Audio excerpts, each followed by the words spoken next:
Kali ini Aceh sungguh. Jadi saya minta kepada rekan, mari kita laksanakan tugas ini dengan ikhlas, tanggung jawab, adanya koordinasi, komunikasi, dan kolaborasi yang baik, sehingga pelaksanaan tugas bisa berjalan dengan baik. Dan tentunya sebagai bentuk pengabdian kita kepada masyarakat, kepada negara dan bangsa. Ayo semua kita bisa lebih dari sekedar berkata. Kita mampu bangun asa ke seluruh penjuru Indonesia.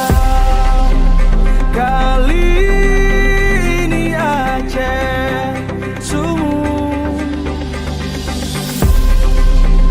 kobarkan semangat sambut. Kesan saya Aceh, orangnya ramah-ramah. Kami diberikan fasilitas yang sangat baik, memberikan informasi yang sangat jelas.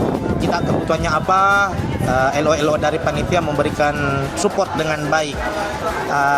Semoga pembukaan nanti tambah meriah dan sukses terus untuk PON Aceh.